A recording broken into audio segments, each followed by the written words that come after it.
Of cups ಬಂದಿದೆ. So 8 of cups ಬಂದಿದೆ ಅಂದ್ರೆ ನಿಮ್ಮ ಎನರ್ಜಿಯಲ್ಲಿ ಈಗ ಯಾವುದೇ ರೀತಿಯ ಸಮಾಧಾನ ಇಲ್ಲ, ಅಸಮಾಧಾನ ಇದೆ, ಬೇಜಾರಿದೆ, ಮಿಸ್ಅಂಡರ್ಸ್ಟ್ಯಾಂಡಿಂಗ್ಸ್ಗಳಿದೆ, ಸ್ಟಾಗ್ನೇಷನ್ ಅಲ್ಲಿ ಇರುವಂತಹದ್ದು ನಿಮ್ಮ ಲವ್ ಲೈಫಿನಲ್ಲಿ ಕಾಣಿಸ್ತಾ ಇದೆ.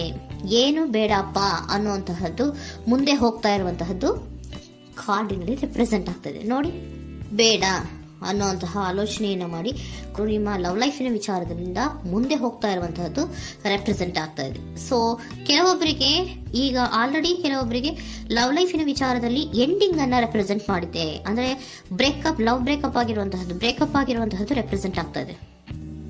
ಈಗ ಆಲ್ರೆಡಿ ನಿಮ್ಗೆ ಲವ್ ಲೈಫಿನ ವಿಚಾರದಲ್ಲಿ ಕೆಲವೊಂದು ಬ್ರೇಕಪ್ಸ್ ಗಳಾಗಿರುವಂತದ್ದು ರೆಪ್ರೆಸೆಂಟ್ ಆಗ್ತಾ ಇದೆ. ಮೇ ಬಿ ನೀವಿಬ್ರು ಮಾತಾಡ್ತಾ ಇಲ್ಲ ಇರಬಹುದು, ನಿಮ್ಮ ಪರ್ಸನ್ನಿನ ಜೊತೆಯಲ್ಲಿ ನೀವಿಬ್ರು ಕೂಡ ಮಾತಾಡ್ತಾ ಇಲ್ಲ, ಅಸಮಾಧಾನದಿಂದ ನಿಮ್ಮ ಲವ್ ಲೈಫಿನ ವಿಚಾರದಲ್ಲಿ ರೆಪ್ರೆಸೆಂಟ್ ಆಗ್ತಾ ಇರೋದು. ಸೊ ಕಾರ್ಡ್ಗಳನ್ನ ನೋಡೋಣ. So king of wands, sun card and 7 of cups ಬಂದಿದೆ. ಸೊ ನಿಮ್ಮ ರೀಡಿಂಗ್ ನಾನು ಏನ್ ಮಾಡ್ತಾ ಇದ್ದೀನಿ, ಪಾಸ್ಟ್, ಪ್ರೆಸೆಂಟ್, ಫ್ಯೂಚರಿನ ಇಮಿಡಿಯೇಟ್ ಫ್ಯೂಚರಿನ ಬಗ್ಗೆ, ಪಾಸ್ಟ್, ಪ್ರೆಸೆಂಟ್ ಅಂಡ್ ಇಮಿಡಿಯೇಟ್ ಫ್ಯೂಚರ್ನ ಬಗ್ಗೆ ತಗೊಳ್ಳುವಾಗ ನಿಮಗೆ ಪಾಸ್ಟಿನಲ್ಲಿ ನಿಮ್ಮ ಲವ್ ಲೈಫಿನ ವಿಚಾರದಲ್ಲಿ ಪಾಸ್ಟಿನಲ್ಲಿ ಚಾರ್ಮಿಂಗ್ ಇಂದ, ಬಹಳ ಉತ್ಸಾಹದಿಂದ, ಒಂದು ರೀತಿಯ ಬಹಳಷ್ಟು ಕುತೂಹಲದಿಂದ, ಕ್ಯೂರಿಯಾಸಿಟಿಯಿಂದ ಏನೋ ಪಾಸಿಟಿವ್ ಇದೆ ಅನ್ನುವಂತಹ ರೀತಿಯಲ್ಲಿ ನೀವು ಲವ್ ಲೈಫಿನ ವಿಚಾರದಲ್ಲಿ ಮುಂದೆ ಬಂದಿರುವಂತಹದ್ದು ರೆಪ್ರೆಸೆಂಟ್ ಆಗ್ತಾ ಇದೆ. ಸೊ ಆದರೆ ಬರೀ ಅದು ಇಲ್ಯೂಷನ್ ಅನ್ನೋದು ನೀವು ಗಮನಿಸಿಲ್ಲ. ನಿಮ್ಮ ಲವ್ ಲೈಫಿನ ವಿಚಾರದಲ್ಲಿ ಜಸ್ಟ್ ಇಲ್ಯೂಷನ್ಸ್ ಅನ್ನ ರೆಪ್ರೆಸೆಂಟ್ ಮಾಡ್ತಾ ಇದೆ. ಬರೀ ನೀವು ಕನಸು ಕಾಣಿದ್ದು ಅದು ಹಗಲುಗನಸು ಅನ್ನುವಂತಹದ್ದು ಕೆಲವೊಬ್ಬರಿಗೆ ರೆಪ್ರೆಸೆಂಟ್ ಆಗ್ತಾ ಇದೆ. ಯಾಕೆ ಗೊತ್ತಾ? ಯಾಕೆ ಅಂದ್ರೆ ನಿಮ್ಮ ಲವ್ ಲೈಫಿನ ವಿಚಾರದಲ್ಲಿ ಕೆಲವೊಂದು ನೀವೇನ್ ಅನ್ಕೊಂಡಿದ್ರೆ, ನಮಗೆ ಬೇಕಾದಷ್ಟು ಆಪ್ಷನ್ಸ್ ಗಳಿದೆ, ಹಾಗ್ ಮಾಡ್ಬೋದು, ಹೀಗ್ ಮಾಡ್ಬೋದು, ಹಿಂಗಿರ್ಬೋದು, ಹಂಗಿರ್ಬೋದು ಅನ್ನುವಂತಹ ಬೇಕಾದಷ್ಟು ಕನಸುಗಳನ್ನ ಕಂಡಿದ್ರಿ. ಅದೆಲ್ಲ ಕೂಡ ಜಸ್ಟ್ ಹಗಲುಗನಸು. ಓಕೆನಾ? ಒಂದು ರೀತಿಯ ಭ್ರಮೆ. ಬಹಳಷ್ಟು ಧೈರ್ಯದಿಂದ ನೀವು ಪಾಸಿಟಿವ್ ಚೇಂಜಸ್ ಗಳಿದೆ ಅನ್ನುವಂತಹ ಆಲೋಚನೆಯನ್ನ ಮಾಡಿ ನೀವು ಫಿನಲ್ಲಿ ಮುಂದೆ ಹೋಗಿರುವಂತಹದ್ದು ರೆಪ್ರೆಸೆಂಟ್ ಆಗ್ತಾ ಇದೆ. ಸೊ ಕೆಲವೊಂದು ರೀತಿಯ ಆಪ್ಷನ್ಸ್ ಗಳನ್ನ ನಿಮ್ಮಲ್ಲಿ ಇಟ್ಕೊಂಡು, ಆಸೆಗಳನ್ನ ಇಟ್ಕೊಂಡು ನೀವು ಲವ್ ಲೈಫಿನಲ್ಲಿ ನಿಯರ್ ಪಾಸ್ಟಿನಲ್ಲಿ ನೀವು ಮುಂದೆ ಹೋಗಿರುವಂತಹದ್ದು ರೆಪ್ರೆಸೆಂಟ್ ಆಗ್ತದೆ. ಆದ್ರೆ ಅಟ್ ಪ್ರೆಸೆಂಟಿನಲ್ಲಿ ನಿಮಗೆ ಬಂದಿರುವಂತಹದ್ದು ಯಾವುದು?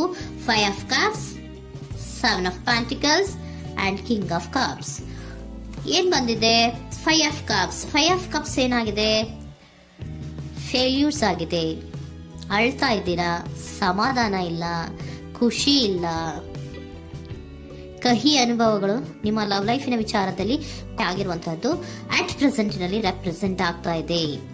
ಯಾಕೋ ನಿಮ್ಮ ಲವ್ ಲೈಫಿನ ವಿಚಾರದಲ್ಲಿ ತುಂಬಾ ಬೇಜಾರುಗಳನ್ನ ನಿಮಗೆ ರೆಪ್ರೆಸೆಂಟ್ ಆಗಿದೆ. ಸೊ ಸೆಕೆಂಡ್ ಕಾರ್ಡ್ ಅಲ್ಲೂ ಕೂಡ 7 ಆಫ್ ಪ್ಯಾಂಟಿಕಲ್ಸ್ ಬಂದಿದೆ. Period of contemplation. ನಿಮ್ಮ ಲವ್ ಲೈಫಿನ ವಿಚಾರದಲ್ಲಿ ನೀವು ಆಲೋಚನೆಯನ್ನ ಮಾಡ್ತಾ ಇರುವಂತಹದ್ದು ರೆಪ್ರೆಸೆಂಟ್ ಆಗ್ತಾ ಇದೆ. ಯಾಕಂದ್ರೆ ನಿಮ್ಮ ಲವ್ ಲೈಫಿನ ವಿಚಾರದಲ್ಲಿ ಯಾವುದೇ ರೀತಿಯ ಮುಂದುವರಿಕೆಗಳಿಲ್ಲ. ಸ್ಟಾಗ್ನೇಷನ್ ಅನ್ನ ರೆಪ್ರೆಸೆಂಟ್ ಮಾಡ್ತಾ ಇದೆ. ಬಾಟಮ್ ಆಫ್ ದ ಡೆಕ್ ಅಲ್ಲೂ ಸ್ಟಾಗ್ನೇಷನ್ ಅನ್ನ ರೆಪ್ರೆಸೆಂಟ್ ಮಾಡ್ತಾ ಇದೆ. ಇಲ್ಲಿಯೂ ಕೂಡ ನಿಮ್ಗೆ ಸ್ಟಾಗ್ನೇಷನ್, ನಿಂತಲ್ಲೇ ನಿಂತಿದೆ, ಮುಂದೆ ಹೋಗ್ತಾ ಇಲ್ಲ. ಯಾಕೋ ಒಂದು ರೀತಿಯ ಮುಂದುವರಿಕೆಗಳು ಕಾಣ್ತಾ ಇಲ್ಲ. ನೆಕ್ಸ್ಟ್ ಕಾರ್ಡ್ ಬಂದಿರುವಂತಹದ್ದು ಯಾವುದು?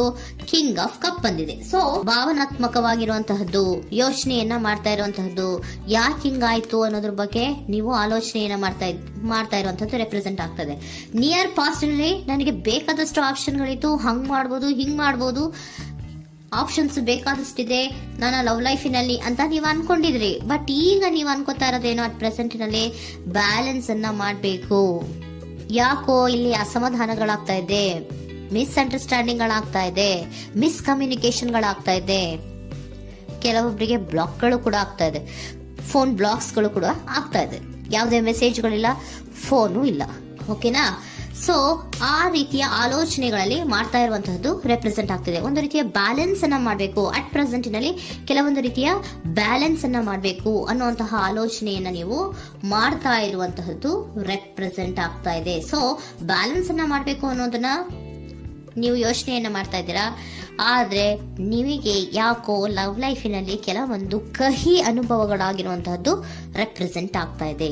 ಸೊ ಇಮಿಡಿಯೇಟ್ ಫ್ಯೂಚರಿನ ಬಗ್ಗೆ ನೋಡೋದಾದ್ರೆ ಹೀಲಿಂಗ್ ಅಂಡ್ ರಿನಿವಲಿಂಗ್, ಕೆಲವೊಂದು ರೀತಿಯ ಚೇಂಜಸ್ ಗಳನ್ನ ಮಾಡ್ತಾ ಇರುವಂತದ್ದು, ಪಾಸಿಟಿವ್ ಚೇಂಜ್ ಆಗಿ ನೀವು ಬದಲಾವಣೆಗಳನ್ನ ಮಾಡ್ಕೋತಾ ಇರುವಂತಹದ್ದು, ನಿಮ್ಮಲ್ಲಿ ನೀವು ಕೆಲವೊಂದು ರೀತಿಯ ಬದಲಾವಣೆಗಳನ್ನ ಮಾಡ್ಕೋತಾ ಇರುವಂತಹದ್ದು ರೆಪ್ರೆಸೆಂಟ್ ಆಗ್ತಾ ಇದೆ. ಓಕೆನಾ? ಸೊ ನೆಕ್ಸ್ಟ್ ಕಾರ್ಡ್ ಏನ್ ಬಂದಿರುವಂತಹದ್ದು, ಕೆಲವೊಬ್ರು ಒಂದು ರೀತಿಯ ಬ್ಯಾಲೆನ್ಸ್ ಅನ್ನ ಮಾಡುವಂತಹದ್ದು. ಲವ್ ಲೈಫಿನ ವಿಚಾರದಲ್ಲಿ ಏನ್ ಈ ಕಹಿ ಅನುಭವಗಳಾಗಿತ್ತು ಅದನ್ನ ಕಮ್ಯುನಿಕೇಶನ್ಸ್ ಗಳ ಮೂಲಕ ನೀವು ಮಾತಾಡುವಂತಹದ್ದು ರೆಪ್ರೆಸೆಂಟ್ ಆಗ್ತಾ ಇದೆ. ಕಮ್ಯುನಿಕೇಶನ್ಸ್ ಗಳನ್ನ ಮಾಡಿಕೊಂಡು ನೀವಲ್ಲಿ ನಿಮ್ಮ ಲವ್ ಲೈಫಿನ ವಿಚಾರದಲ್ಲಿ ಒಂದು ಭದ್ರತೆಯನ್ನ ಮಾಡ್ಕೊಂಡ್ಬಿಡ್ತೀರಾ, ಒಂದು ಸಾಮರಸ್ಯವನ್ನ ಕೆಲವೊಬ್ರು ಮಾಡ್ಕೊಳ್ಳುವಂತಹದ್ದು ರೆಪ್ರೆಸೆಂಟ್ ಆಗ್ತಾ ಇದೆ. ಯಾಕಂದ್ರೆ ಕೆಲವೊಂದು ರೀತಿಯ ಬ್ಯಾಲೆನ್ಸ್ ಅನ್ನ ಮಾಡ್ಬೇಕು ಅಂತ ಆಲೋಚನೆಯನ್ನ ಕೆಲವೊಬ್ರು ಮಾಡ್ತಾ ಇರುವಂತಹದ್ದು, ಅಲ್ಲಿ ಟಾಕ್ಟಿವ್ ಆಗಿ ಮಾತಾಡುವಂತಹದ್ದು. ಚಿಕ್ಕಂದ್ರೆ ಏನೋ ಒಂದು ರೀತಿಯ ಹೆಸರೇ ಚೇಂಜ್ ಮಾಡ್ಬಿಡೋದು, ಅಂತ ಬಾಯಿ ಬಿಟ್ಕೊಂಡು ನೋಡ್ತಾ ಇರ್ತೀವಲ್ವಾ ಮ್ಯಾಜಿಕ್ ನ, ಹಂಗೆ ನೀವು ಕೆಲವೊಂದು ರೀತಿಯ ಮಾತಾಡಿ ನೀವು ಸರಿ ಮಾಡ್ಕೊಳ್ಳುವಂತಹದ್ದು, ಕ್ಲಿಯರ್ ಕಮ್ಯುನಿಕೇಶನ್ಸ್ ಅನ್ನ ಮಾಡ್ತಾ ಇರುವಂತಹದ್ದು, ಮತ್ತೆ ಅಲ್ಲಿ ಬ್ಯಾಲೆನ್ಸ್ ಅನ್ನ ಮಾಡಿ ನೀವು ಒಂದು ನಿಮ್ಮ ಲವ್ ಲೈಫ್ ಅನ್ನ ಒಂದು ಕಾಂಪ್ರಮೈಸ್ಗೆ ತರುವಂತಹದ್ದು, ಉಳಿಸ್ಕೊಳ್ಳುವಂತಹದ್ದು ಕೆಲವೊಬ್ಬರಿಗೆ ರೆಪ್ರೆಸೆಂಟ್ ಆಗ್ತಾ ಇದೆ.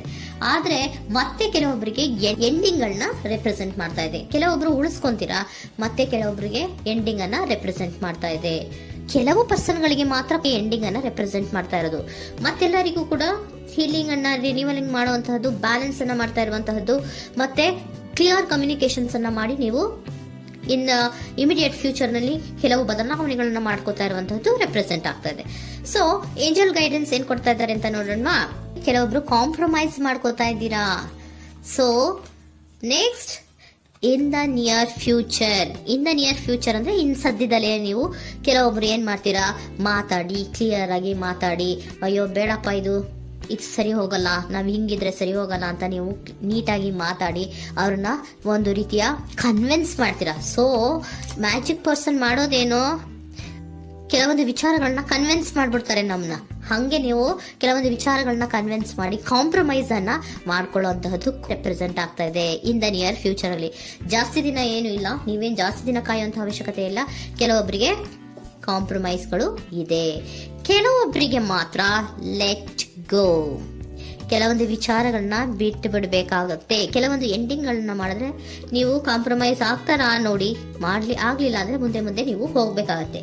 ಯಾಕಂದ್ರೆ ಕೆಲವೊಂದು ರೀತಿಯ ಸ್ಟಾಗ್ನೇಷನ್ ಅಲ್ಲಿ ಇರೋದ್ರಿಂದ, ನಿಮಗೆ ಬಾಟಮ್ ಆಫ್ ದ ಡೆಕ್ ಕೆಲವೊಬ್ಬರಿಗೆ ಸ್ಟಾಗ್ನೇಷನ್ ಅಲ್ಲಿ ಇರೋದ್ರಿಂದ, ಸೊ ಸಾಧ್ಯತೆ ಮಟ್ಟಿಗೆ ನೀವು ಮುಂದೆ ಹೋಗ್ಲೇಬೇಕಾಗತ್ತೆ. ಎಷ್ಟು ದಿನ ಅಂತ ನೀವು ಅಲ್ಲೇ ಇರ್ತೀರಾ, ಸ್ವಲ್ಪ ಮುಂದೆ ಹೋಗಿ ನೆಕ್ಸ್ಟ್ ಮುಂದಿನ ದಿನಗಳಲ್ಲಿ ನಿಮ್ಗೆ ಕಾಂಪ್ರಮೈಸ್ ಆಗುವಂತ ಸಾಧ್ಯತೆಗಳು ಇದೆ. ಪಾಸ್ಟ್ ಅಲ್ಲಿ ನೀವೇನಾದ್ರು ಕೆಲವೊಂದು ಭ್ರಮೆಗಳಲ್ಲಿ, ಕೆಲವೊಂದು ಆಪ್ಷನ್ಸ್ ಗಳಲ್ಲಿ ಏನಿದೆ ಅವರಿಗೆ ತುಂಬಾನೇ ಕಹಿ ಅನುಭವಗಳಾಗಿರುವಂತಹ ಸಾಧ್ಯತೆಗಳು ಇದೆ. ಅದರಿಂದ ಕೆಲವೊಬ್ರು ಹೀಲಿಂಗ್ ಅಂಡ್ ರಿನಿವಲ್ ಆಗಿ ಕೆಲವೊಂದು ರೀತಿಯ ಚೇಂಜಸ್ ಗಳಾಗುವಂತಹದ್ದು, ಅಲ್ಲಿಗೆ ಎಂಡ್ ಅನ್ನ ಮಾಡುವಂತಹದ್ದು ಕೆಲವೊಬ್ಬರಿಗೆ ರೆಪ್ರೆಸೆಂಟ್ ಆದ್ರೆ, ಮತ್ತೆ ಕೆಲವೊಬ್ಬರಿಗೆ ಮಾತಾಡಿ ಕಾಂಪ್ರಮೈಸ್ ಅನ್ನ ಮಾಡ್ಕೊಳ್ಳುವಂತಹದ್ದು ರೆಪ್ರೆಸೆಂಟ್ ಆಗ್ತದೆ.